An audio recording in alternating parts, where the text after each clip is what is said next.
Hi, this is Jolie McDonough with System Success, and I do operations and business consulting for entrepreneurs. And what you're going to learn today on our webinar is about what to watch for and when to actually decide to hire an assistant or an additional assistant when you need to hire the second person. And so today, I'd like to introduce a couple people who are on the line with us. One is Ann Marie McManus.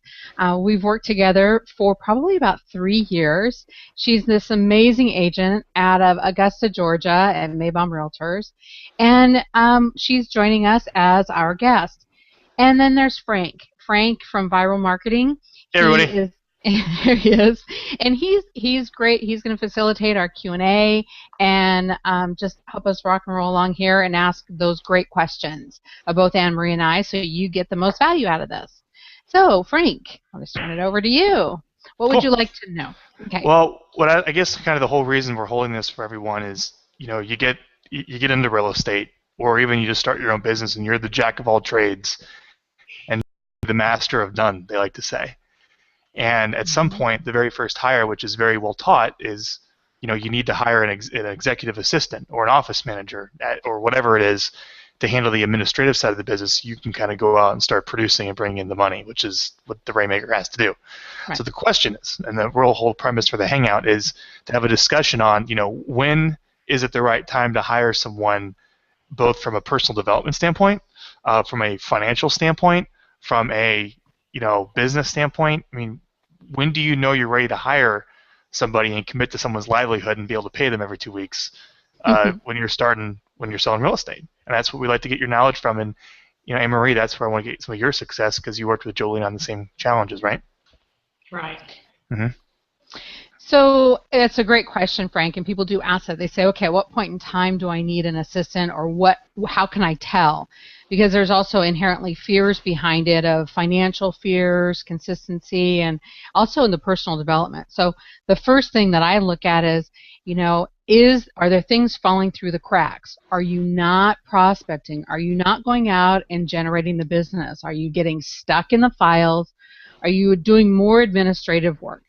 The balance should be probably 75 to 80% should be lead generation and creating business and being in front of the client, handling problems, things like that. And if things are starting to fall through the cracks, it's time to really think about hiring an administrative assistant, whether it be part-time or full-time, or somebody to take over some of those things that are taking your time, like marketing, paperwork, things like that. So that's one of the things that I look for, is that it usually tends to happen long about the time people get to about 20 transactions a year. If you're on track for 20 transactions or 25 transactions, you're going to get buried in the paperwork. So a lot of people will go hire a transaction coordinator off-site, but then it depends on what the level of service that the transaction coordinator or the file coordinator provides. Are they dealing with problems in coordination of clients, or are they just pushing paper? And it's no slight on them, but sometimes there's definitely a difference. Somebody who's being an assistant, working with you and your clients, and also are they just pushing the paper or moving the paper around and making sure the file is complete for the brokerage? So there's a difference there. So that's what I listen for. Oops, sorry about that. So, did that answer your question? Yeah, no, absolutely. So okay. let's go a little bit deeper on this. So let's say that you're doing your 20 deals a year, which is maybe 2 deals a month, let's say. Right. But it's very inconsistent. 1 month you close 6, 2 months you close none. How do you budget? Right? How do you budget to be able to spend? I would say you probably find, if the definition of what you're looking for is an assistant, I'd probably say maybe you can start off in maybe the Midwest markets, $12 an hour, I would say, to find someone pretty good as someone to help you out with the simple administrative tasks. So that's $2,000 a month, right? $24,000 a year. You got to be able to pay that every single month. But you have so that expense is good, but you have inconsistent revenue. How do you budget for that? That's a good question, and really, okay, sorry about that. I'm having a little problem with my little wire there. So here's the thing: it's really not as expensive as you think. And anywhere from $12 up to $18, you're going to get what you pay for, and that's all in the hiring process to make sure you get what you pay. You're hiring the person that you need. So first thing I recommend, that comes up in the fear, and the first thing that I recommend is that people do set a reserve. People say, well, what happens if I can't pay them 1 month? Well, set things in place so that you do have a reserve account for just that. If it is up and down. If you're going to be paying somebody, let's see, I have my little cheat sheet here. If you're going to pay somebody 40 hours a week, $13 an hour, it's going to cost you total of about $2,500 a month. So set 3 months away. If you had $7,500 tucked away, knowing that you could pay your assistant for 3 months with no transactions, would you be able to go out and generate more than that in commissions? So like they say, 90 days, what you did 90 days ago is what you're seeing in closings today. So it gives you that buffer. So I recommend 3 months worth of reserves just for that. And it kind of calms fears down too. So. What did you hire your assistant, Ann Marie? My first assistant I hired years and years ago. So I got over that, and it was very, very helpful. So. Well, tell us about that. That was probably a pretty hard decision to commit to something livelihood for you. I work for a terrific broker who's very progressive, and believe it or not, 20 years ago, there was no one that had a real estate assistant in Augusta. And I went and talked to him, and I said, gosh, I have demands on my time, and I'm doing a great business, but I need a little more help. And he said, let's figure out how we can do that. And I've always set aside half of my income in an account, and that's just been very helpful.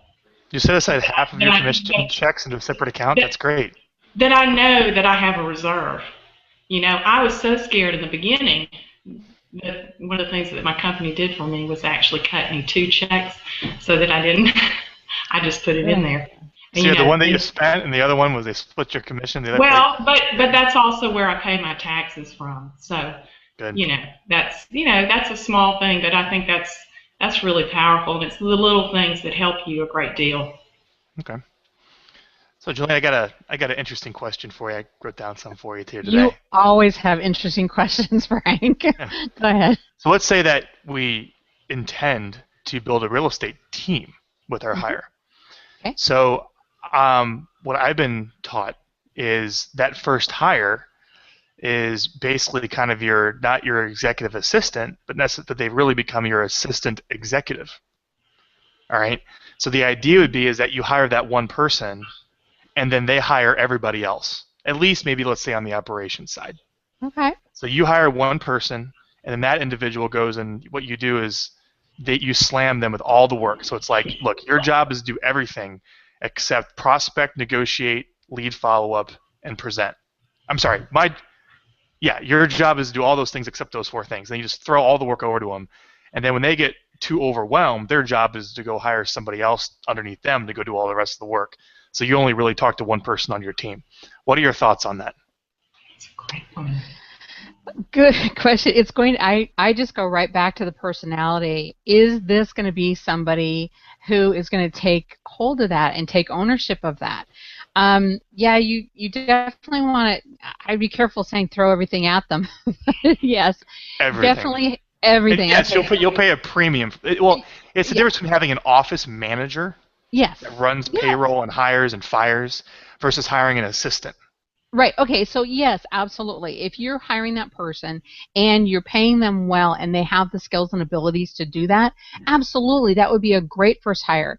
They have to understand the real estate industry, and they have to know, they have to have the authority, and this is where delegation comes in place. It's the delegation of that, because you're actually giving the authority to them to hire for your company. Not a lot of people are used to that. So you really have to give the authority. Give them the parameters of who they can hire, how much they can spend, because it's part of the business. It's part of the financials. So they're going to be spending your money. So you want to give that permission and delegate that appropriately, and make sure that they're able to handle it. You don't, as an owner of a company, you don't ever want to just totally walk away from everything. It sounds great. It sounds ideal, but you have to keep your finger on the pulse, because ultimately, you're the one that's running the business. You're the one that's setting the culture for buyer's agents, for transaction coordinating, for assistants, for office managers, no matter what. Ann Marie understands this. I mean, she's the pulse of her business. She's in the process of hiring her second assistant, and so she's seeing that. She doesn't want to take the time she doesn't want to spend the time managing two people. So we're working on how to actually have that work for her, and we have to get efficient with our time and our time management too. So, I don't think you can ever totally get out of it, but it's a good idea to have that as a goal, but I don't think you'll ever be at 100% out of your business. Well, and it's like growing a family. I mean, really, you don't have 100 transactions overnight. So you start with the first person, you learn a great deal, then you gain the skill set, and then, you may have to grow into it. So you're ready to hire an assistant when you have, say you're doing 20 deals, and let's hope you have maybe 3 months of their salary in the bank. Is there any other criteria that you would look for? Customer service, what's falling off the plate. You're going to be able to tell things aren't getting done. You're going to see an increase in complaints maybe from your clients. Maybe your clients are saying, hey, you're not available for me, or a listing expires, or your customer service is just not up to par. And if you're working 7 days a week, 12-hour days, that's probably a good indicator too. Okay. It's probably the biggest indicator. Where did you find your assistant, Jillian, or Ann Marie? Well, we put so many feelers out there. I can't remember. He responded to an ad. Augusta's a really interesting place. It's a great place. Ann Marie knows everybody. That's good. Well, and I'm the definition of hire slow. How long did it take you to hire your first assistant?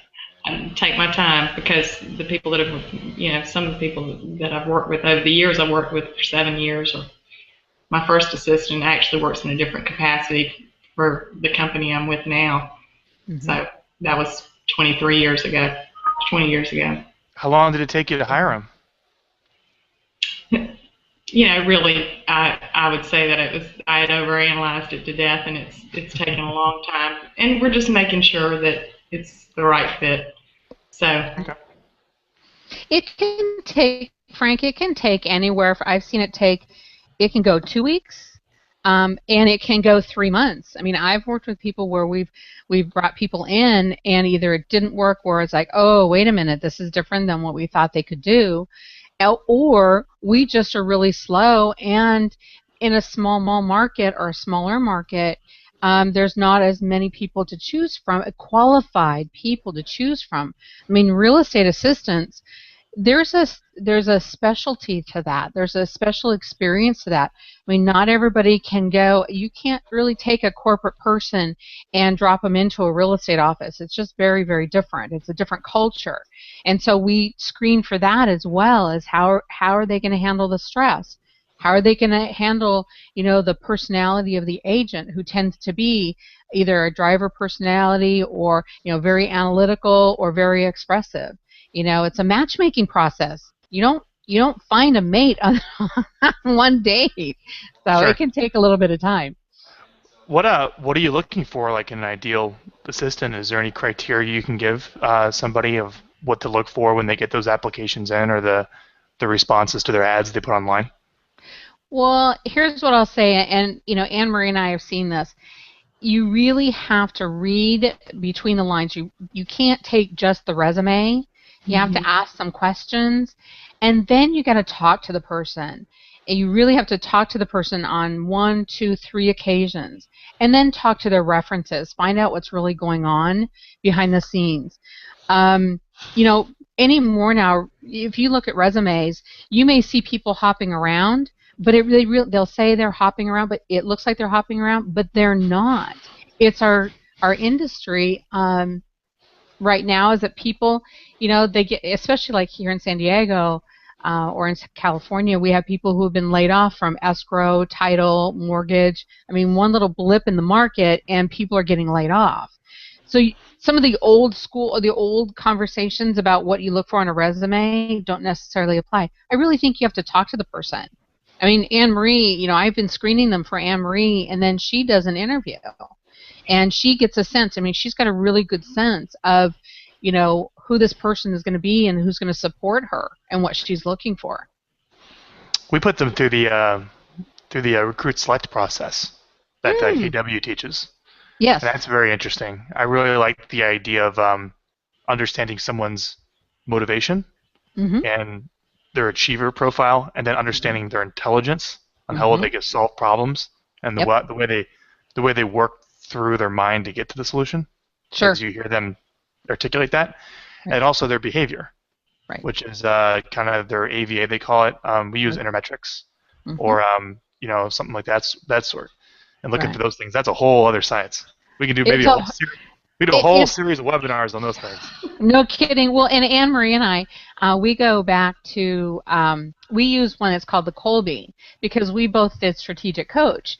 And so we understand striving instinct. What are the cognitive skills? So we use that one. It just depends. And it's good for team building. Mm-hmm. Yeah. For team building, you know what you are, and you know the kind of people. You learn that over time, the type of people that you need to work with you and to support you. Well, and then there's this question that I like to ask, and it's, what kind of people that drive you nuts? What are the kinds of people that drive you nuts, and when you're working with them? And I listen real carefully to them, because, not everybody can work. I mean, you have to have a maturity level as an assistant and also as an agent too. I coach agents about, how to work with their assistants who have very different personality style. It's generally speaking, it's going to be the opposite. That has to probably be the other criteria too. Is not only you're doing 20, 25 deals, now you have money in the bank. Not only is the customer service maybe starting to slack, right? But also, are you willing to work with others? Yeah, you have. Yeah, you have. What I congratulate agents and also business owners on when they hire their person is they're raising their hand. They're actually taking their business to the next level.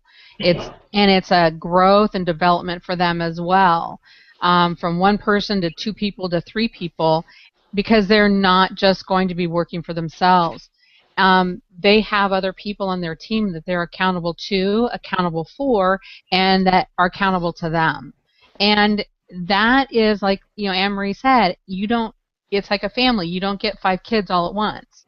You grow into it. Well, some people do, but you grow into that, and you really learn. And I congratulate people for doing that, because it's raising your hand and saying, I'm taking on leadership, and I'm going to do this, and I'm not willing to settle for the small ball, so to speak. I want to go play big time.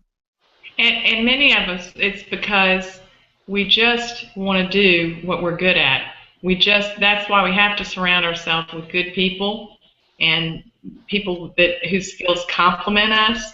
And you're not going to find that. I mean, many times it's out of the frustration of saying, I need to get into what I do well. And that's all I really want to do. But then you need to be responsible to the people on your team and develop a good environment, even on days when you don't feel like it. I would think another criteria too would be having the investment ready for the computer. The investment for the overhead. I find like the toilet paper in the office is costly. You had to pay for. There's a lot of other expenses involved with having people working for you. Yes, it's a huge family all of a sudden. Well, like the overhead, you have to have the space and everything. The temperament to be able to give the training as well. Of shadow me and follow me, and I'm going to slow down for a little bit. It's almost like when you hire your first assistant, your production might even slow down because you're not able to prospect as much, but then you're going to come out much higher at the end because they're trained, and then you can really go out. I think having that temperament of being able to slow down for a little bit and work on the business versus necessarily in it every day is a very strong skill set. to do that. Well, and the thing too, Frank, remember, I beat this thing to death a lot, and people just get so tired of hearing me say it. But, as you're going along, use your job description, number one, as your training checklist. Your job description, your ad falls out of your job description. So you're hiring the person that's going to do the job description. Make it a checklist, and then document it. You don't have to go into a lot of detail, but get the Dragon software or something and transcribe it, but document the systems that you want implemented. And that way, where could someone find that? So let's say, hiring your first assistant in real estate, probably since it's the first hire for every agent. How many agents are there? Lots. There has to be kind of a plan for that. It sounds to me like there has to be kind of the recommended way of here's the recommended job description that probably about 90% is correct in any market. Where does someone get that, or where does someone find that? Well, obviously, I have that. I've seen a lot of different things, so I have all kinds of different job descriptions, and what is the same throughout them. Obviously, different markets and different agents have different ideas, but it's like ice cream. There's a certain amount of things that are exactly the same ingredients, but there's just different flavors, for each agent. So the general, and then you just add on to it. So is there really a general one? You can get it here and there. I've been gathering a lot of good information. So yeah, unfortunately, there really isn't the one-stop shop to do this. Mm-hmm. It's almost like you have someone come in and say, little by little. Mm-hmm. That's how your first person, you just grow along with them. Your business grows with them. And then, like my daughter said when we started talking about hiring this most recent person, they said, you're looking for someone to read your mind. Well, you want someone with initiative enough, and that's probably the most difficult thing, is to find someone who will take the ball and run with it. And then, on the other hand, you have to also let go and lead. That's some of the reading that I've done. Right. What about the talent of a future? So don't you think when you hire an assistant, someone wants to work the rest of their lives for $12 an hour as your assistant? Or do you have to have the talent and the ability to maybe grow and develop then into something else? What are your thoughts on that? Is it okay to hire someone that's happy in that job forever and they do well? Or should you always be giving them growth for another opportunity? But what if there is no more opportunity as your assistant and you only want to maybe do at most ever in your life 50 deals? How do you handle personal development of the individual? Well, having owned a company where I had 50 employees, I had a lot of people, and I see them now, and I see where people started with me and where they ended up and where they're going today. And I'm really proud of the fact that I actually had them working with me when they were working as a receptionist at the front desk, and now they're a top producing real estate agent. So I've seen it happen where if there's growth, people will go into it. Generally speaking, I would say an average assistant is going to be with you for about 2 to 3 years. Obviously, there are special situations where the people are there, they're happy. It's interesting you say that. Why do you say 2 to 3 years? At that point, the person's just like, ugh. No, it's the growth. It's like they either want to move on or life happens. It's a very mobile country. People leave and they decide they want to do something else, or they want to become an agent. If they're licensed, they want to become an agent. And if there isn't an opportunity to work as a buyer's agent with a top producer, it may not work there. Or they move to a different part of town. All different things, but the average tends to be about 3 years. And I've seen it where people have been with agents for 7, 10, 12, 15 years. So it is possible. It depends on the individual, and it depends on what's available for growth. Because if you become that right arm, where it's almost like a partnership, and you learn how to read the person's mind, as Ann Marie said, it's like it is possible for that to work really well. Okay. So, what are any other criteria? The topic is, how do you know you're ready to hire your first assistant? What have we missed, Ann Marie? What is something that you had to develop or have that you wish you would have had before you would have done this? Before you would have hired your first assistant? What recommendations could you give to somebody? That's a great question. I think that I would say, talk to people, but I think the most important thing is to develop a relationship with the person so that you trust them. You are trusting them with your clients. And until you find someone that you can trust like that, that's probably why it takes me a little while. I would just say that it's just like a client relationship. You're starting out with a relationship with this person, and you intend, everybody that's ever worked with me, I look forward to their growth, to their opportunity, to their, yes, it's a financial responsibility, but it is very exciting to be a part of job creation. Mm-hmm. It's that's a very good part of it. So I think just trusting and being willing to put yourself out there and help develop that person, as well as being willing to continue to grow and get the skills that you need to be a good person to work for. Where could someone get those skills or those insights? So obviously we'll talk about what you do here, Jolene, in a minute. But like, well, I'm calling Jolene. That's what I'm doing. Are there any books or resources out there that someone can go to learn more, just so they can be effective when they hire their first person? Oh, there's some great books. There's right off that good question. You did threw me a curveball. There's definitely some good books. Good leadership books. John Maxwell, he's great. Yeah. I'm thinking about one where it's about, especially for us women, where it's how to be a great boss without being not so nice. There's a lot. You know what I could do for you, Frank? What I could do is I could look on my shelf, and also in my my post them up. We'll post them on the comments afterwards for everyone.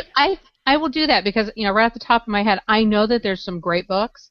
Actually, Dominique even did one too. You've read so many that you just can't think of the best one right now. Well, because I haven't been reading them. I've actually been in the business right now. But she forgot where she read it. She made it her own. Well, I look back on I just put a book back on my shelf called The QBQ, The Question Behind the Question, which is a great book. As a matter of fact, it's sitting right here. So, QBQ, the question behind the question, what to really ask yourself to eliminate blame, complaining, and procrastination.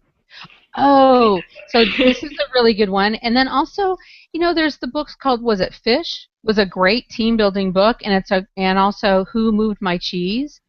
There's a couple of great ones that are really interesting for both your staff and for you as a leader.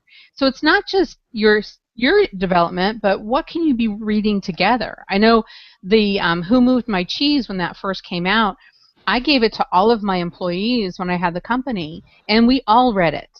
And we had fun with it. One of our one department actually put a bunch of fish all over their windows because they wanted to remind themselves about that was the fish. They put like little feet, little tennis shoes, and little outfits on their windows, and it was team building. It was an interesting conversation. So things like that can be very simple books. Okay. So Jolene, tell me a little more about what you do and how someone can get a hold of you. Well, you can get a hold of me either on my website, systemsuccess.com, or at info@systemsuccess.com.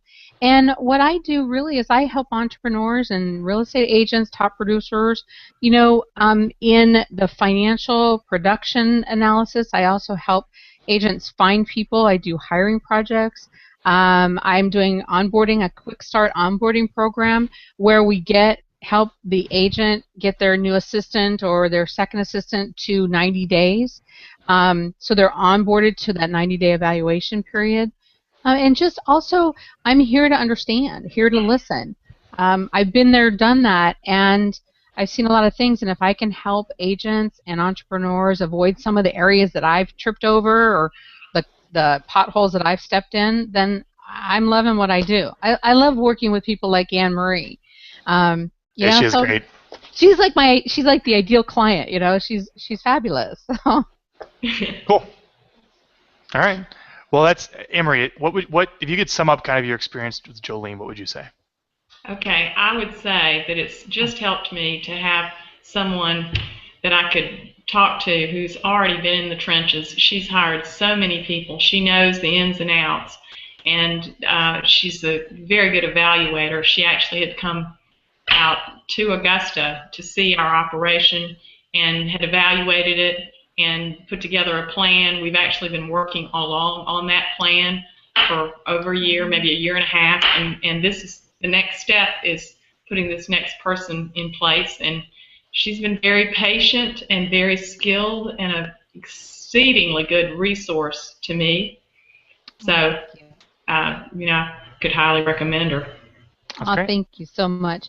And, that's the other thing, too, is we help set up systems. There's agents don't always, like Ann Marie can't go and visit another agent's office. I mean, I might see a system that would be perfect for her. It's like, oh, let's install this system. So, I keep my eyes out for all my clients as well as far as systems and things going on. Cool. And she's helping me hire that person who will put the systems in, and then, I have to let go and let them do what they do best. That's what you're looking for. Yeah. Great. Well, everyone, thanks a lot for the Hangout today. I think we'll cut it there after 30 minutes. We covered some really good tips, and we'll have all those summarized of all the things you should look for in the summary down below in this video afterwards of here's how you know if it's time to hire if it's time for you to hire an admin assistant. What you have financially in your business, maybe even from a personal development standpoint from yourself when you're ready to work with others, right? Right. And we'll have all those written out for everyone. So I want to thank everyone for attending, and thanks to you guys for putting on the Hangout. Thank you. All righty. Talk soon.